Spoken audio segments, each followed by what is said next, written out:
नमस्कार दोस्तों, plus ICS YouTube channel में आप सभी का एक बार फिर से स्वागत है।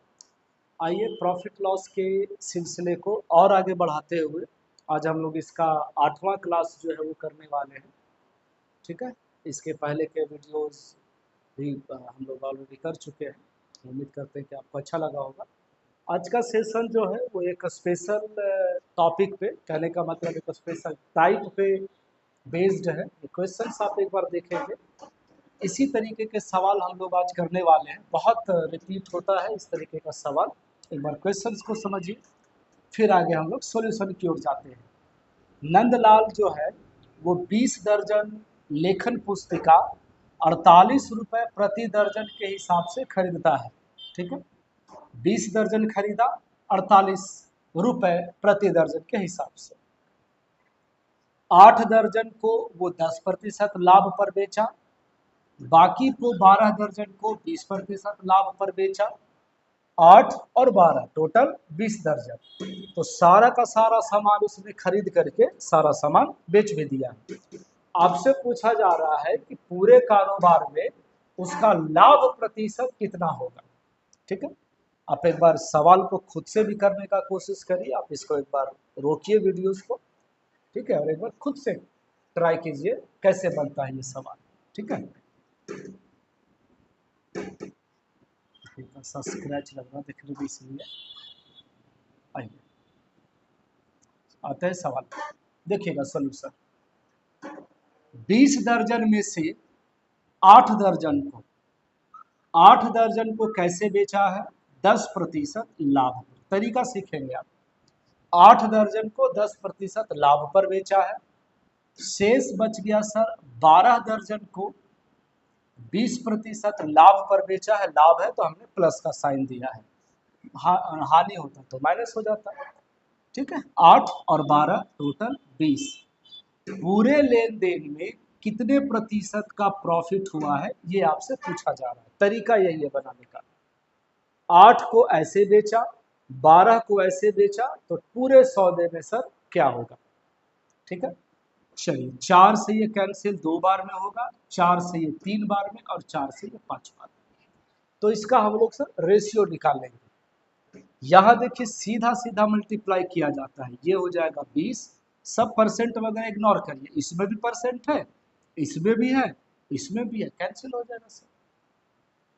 तो 2 में 10 से गुना कर दिए, प्लस 3 में 20 से गुना कर दिए, बराबर में जो सबसे फाइनल वैल्यू होगा, जो टोटल वैल्यू होगा वो बराबर में रहेगा। 5 में x से गुना कर देंगे तो ये हो जाएगा 5x। क्लियर है? आप देख पा रहे होंगे कि 5x बराबर टोटल 80 होता है।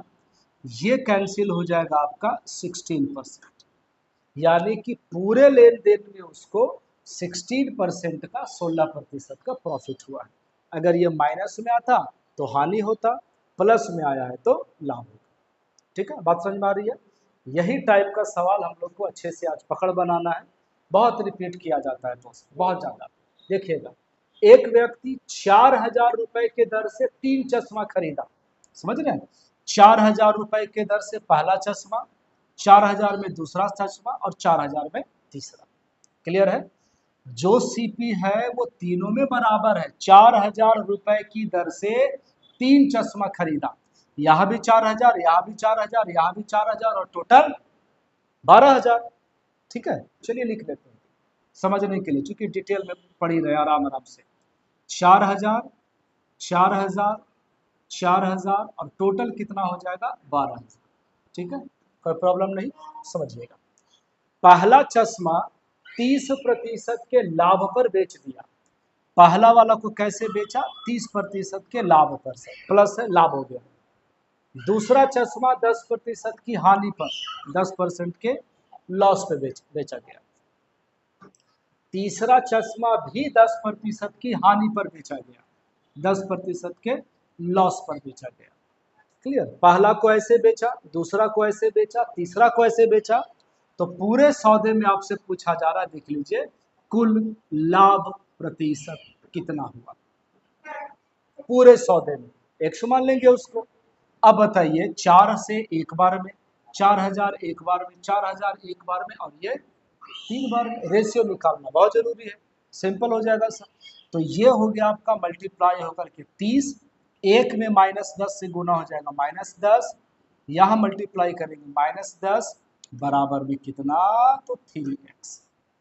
क्लियर है? आप देख पा रहे होंगे कि 30 में से 10 और 10 20 चला जाएगा सर, यानी 30 में से 20 जाएगा तो 10 बचेगा, x बराबर 10/3 यानी कि 3.33%, ऑप्शन नंबर 3 वाला। क्लियर था? बड़े बड़े सवाल जो है वो आप आसानी से कर सकते हैं। आप स्टेप देखिए कितना ज़्यादा स्टेप, एक भी स्टेप हमने इसमें नहीं काटा है, एक भी स्टेप हमने इसमें नहीं काटा है। अगर आप स्टेप काटेंगे, प्रैक्टिस करेंगे, तो बहुत कम समय में इसको बनाया जा सकता है। ठीक है, जानबूझ करके हमने स्टेप बनाया ताकि वैसे बच्चे जिनको समझने में दिक्कत होता है या थोड़ा सा बेसिक कमजोर है, उनका कोई शिकायत ना रहे। ठीक है, बाकी अगर आप अच्छे से समझते हैं तो आप आराम से स्टेप काट सकते हैं, नो प्रॉब्लम, हो तो अपने हाथ में है सर। ठीक है, आगे बढ़ते हैं अगले सवाल की। सेम टाइप है, बिल्कुल सेम टाइप है, हल्का सा लैंग्वेज चेंज है। 450 रुपए में कुछ सामान खरीद कर उसका 1/3 10% हानि सहकर बेच दिया जाए। 10% हानि सहकर के बेच दिया गया है, कितना, 1/3। ये जो पैसा है ना सर 450, इसका कोई यूज नहीं है, एकदम इसको इग्नोर करिए आप, कोई यूज नहीं है 450 का, समझ गए? बिल्कुल, यहां से शुरुआत करेंगे। 1/3 का वैल्यू 1/3, हाँ कि ना? 3 रुपए के सामान में से 1 रुपए के सामान को 10% के लॉस पे बेचा गया सर। 1/3, 3 रुपए में से 1 रुपए का सामान बिक गया 10% के लॉस पे, कितना रुपए का सामान बचा, 2 रुपए का सामान बचा।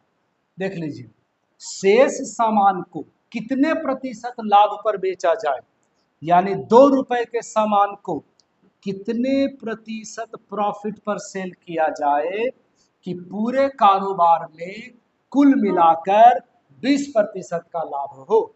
तो पूरा कारोबार कितने रुपए का, 3 रुपए का, पूरे कारोबार में 20% का लाभ होना चाहिए। एक बार फिर से समझिए, 1 रुपए के सामान को 10% के लॉस पे बेचा गया, बाकी जो 2 रुपया का सामान बचा उसको कैसे बेचे कि पूरे सामान पर 20% का प्रॉफिट हो।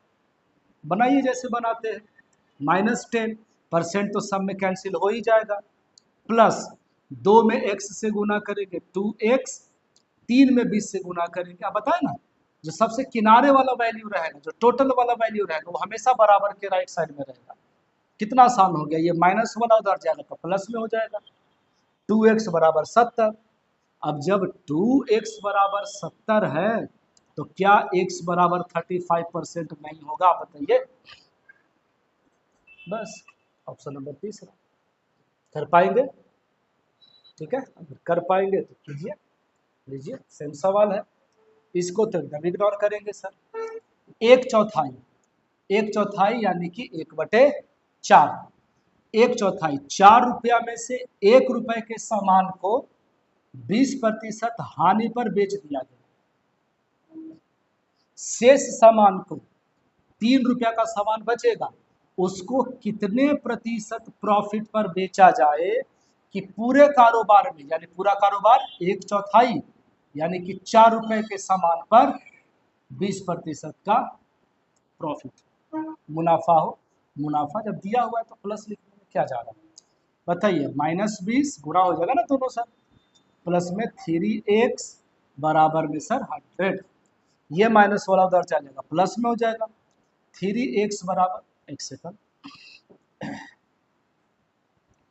20 में 4 से गुना हो जाएगा 80, ये माइनस उधर जाएगा तो प्लस में हो जाएगा, तो ये हो जाएगा 80 और 20 100, यानी x बराबर 100/3%, 33 सही तो 1/3% और नहीं तो फिर 33.33%, जो ऑप्शन में दिखे। ठीक है, आप देख सकते हैं ऑप्शन नंबर 4। क्लियर है दोस्त? कर पाएंगे, ये हमारा तरीका है इसको सॉल्व करने का। क्लियर है? आगे बढ़, ये सवाल देखिए, एक व्यक्ति ने 60 पुस्तक जिनका मूल्य 60 रुपए प्रति पुस्तक है उसको खरीदा, ठीक है। उन पुस्तकों में से 50 पुस्तक उसने 4% की हानि पर बेच दिया। 50 किताब को 4% के लॉस पर बेच दिया गया। पूरे लेन देन में, पूरे 60 किताबों का लेन देन हुआ है, पूरे लेन देन में 5% का लाभ प्राप्त करने के लिए शेष पुस्तक को, यानी कि 10 पुस्तकों को कितने प्रतिशत लाभ पर बेचा जाना चाहिए। ठीक है, बहुत आसान है सर। आप क्या करेंगे, -200 प्लस में 10x बराबर में हो गया सर 300, है कि नहीं। ये माइनस वाला बराबर के उधर जाएगा तो 10x बराबर 500, यानी कि x बराबर 50%। ठीक है, ऑप्शन नंबर फर्स्ट वाला, नो प्रॉब्लम। क्लियर है, कर पाएंगे। आगे देखिए, एक सामान का 2/3 यानी कि 2/3 6% लाभ पर बेचा गया। 2/3 का मतलब हो गया कि 3 रुपए में से 2 रुपए के सामान को 6% प्रॉफिट पर बेचा गया और शेष को यानी 1 रुपए के सामान को 3% के लॉस पर बेचा गया। तो पहले ये तो पता चले सर कि टोटल 2 और 1 टोटल 3 रुपए के सामान में उसको कितने प्रतिशत का प्रॉफिट या लॉस हुआ, पहले ये तो पता चले। 2 रुपया के सामान को हमने ऐसे बेचा, 1 रुपए के सामान को हमने ऐसे बेचा, तो पूरे पर क्या हुआ बना लीजिए ना सर। 12 - 3 × 3 बराबर में 3x, 12 में से 3 जाएगा तो 9 बचेगा, 3x बराबर 9 है तो x बराबर 3% होगा कि नहीं होगा, x बराबर 3% प्लस में आ रहा है। इसका मतलब है कि पूरे लेन देन में 3% का प्रॉफिट हुआ। ठीक है, इतना क्लियर है। अब देखिए, यदि कुल मिलाकर के 540 रुपए का लाभ हुआ हो, कितना परसेंट का लाभ हुआ, 3%, और ये 3% का वैल्यू 540 है, तो सर 100% का वैल्यू कितना होगा, होगा कि नहीं होगा। आपसे पूछा जा रहा है सामान का मूल्य, क्रय मूल्य हमेशा 100% होता है। तो ये आप कैंसिल करेंगे, 18 × 54, 18 पर आपका टोटल 3 जीरो हो जाएगा, और ये है पूरे सामान का क्रय मूल्य, और यहाँ है आपका आंसर ऑप्शन नंबर तीसरा। ठीक है, टोटल देख लेंगे कितने प्रतिशत का लाभ या हानि है, उसको कंपेयर कर दीजिए, नो प्रॉब्लम सर। आगे देखिए, एक वस्तु का 1/3 भाग, यहाँ है 1/3 और यहाँ है 1/4 और लास्ट में रह गया शेष। ठीक है, 1/3, 1/4 और बाकी शेष। क्या कर सकते हैं सर, ये जो आप देख रहे हैं फ्रैक्शन में, उसका एलसीएम ले लीजिए। 3 और 4 का एलसीएम ले लीजिए, 3 और 4 का एलसीएम कितना हो गया, 12। आपको ये मान के चलना है कि टोटल जो सामान है वो 12 रुपए का है। ठीक है, 12 रुपए का सामान है, 12 का 1/3, 12 का 1/3 कितना, 4 रुपया का सामान 15% लाभ पर बेचा गया। 12 1/4, 12 का 1/4, 3 रुपए के सामान को 20% प्रॉफिट पर बेचा गया, 4 और 3 7, शेष 5 रुपए के सामान को 24% प्रॉफिट पर बेचा गया। तो आप ये निकाल लीजिए ना सर कि पूरे व्यापार में कितने प्रतिशत का प्रॉफिट हुआ है, तब तो आगे बढ़ेंगे। बताइए, ये हो गया 60, ये भी हो गया 60, और ये हो गया 24 बचे 120 बराबर में 12x। समझिए बात को, 120 और 60 180 और 60 240, 12x बराबर 240, 12 दूना 24, यानी टोटल 20% का प्रॉफिट हुआ। और यही 20% का वैल्यू देखिए दिया हुआ है, कितना आसान है सर। 20% का वैल्यू दिया हुआ है 62 रुपए, तो 100% का वैल्यू कितना होगा। आप कहेंगे सर ये 5 टाइम्स जाएगा, 62 में 5 से गुना कर दीजिए, ये हो गया आपका 310 रुपए। बस ऑप्शन नंबर सेकंड वाला क्लियर है। बड़े बड़े सवाल, आप सारे का सारा प्रीवियस ईयर है, सारे प्रीवियस ईयर पूछे गए सवाल हैं, एकदम अच्छे से प्रैक्टिस कीजिए, जमकर प्रैक्टिस कीजिए। एक सवाल और बना, यदि किसी सामग्री का आधा भाग, फिर 1/4, फिर शेष भाग, ठीक है, आधा भाग, फिर एक चौथाई, अभी वाला तो है सर, 2 और 4 का एलसीएम कितना हो गया, 4 हो गया, क्लियर है। 4 का आधा भाग 2 रुपया, 4 का आधा 2 रुपया, इसको बेचा गया 20% लाभ पर। 4 का 1/4 1 रुपया, 1 रुपए के सामान को बेचा गया 16% लाभ पर, और शेष भाग 2 और 1 3 और 1 4, शेष भाग को बेचा गया 24% प्रॉफिट। अंततः 90 रुपए का लाभ हुआ। तो चेक कर लीजिए ना सर कि 4 में मतलब टोटल में क्या हुआ, कितने प्रतिशत का लाभ यहाँ हुआ। बोलिए, ये हो गया 40 प्लस में 16 और प्लस में 24 बराबर में 4x, ठीक है। 16 और 24, 40 40 80, 4x बराबर 80, यानी x बराबर 20%, 20% का लाभ हो गया। 20% का लाभ है और 20% का वैल्यू 90 है, तो 100% का वैल्यू क्या होगा, क्योंकि आपसे वस्तु का सीपी मांगा जा रहा है। तो ये कैंसिल हो जाएगा 5 बार में, 90 में 5 से गुना कर दीजिए, 450 रुपये आपका आंसर हो जाएगा, सीपी हो जाएगा ऑप्शन नंबर फर्स्ट, ठीक है। तो उम्मीद करते हैं कि आपको आज का सेशन भले छोटा रहा हो लेकिन समझ में आया होगा। इस तरीके के बहुत टाइप्स जो है वो आते हैं, बहुत अच्छे से प्रैक्टिस कीजिए। हम लगातार खड़े हैं आपके लिए, आपके प्रैक्टिस के लिए, ठीक है। बाकी पढ़ते रहिए, मिलते हैं अगले वीडियो में।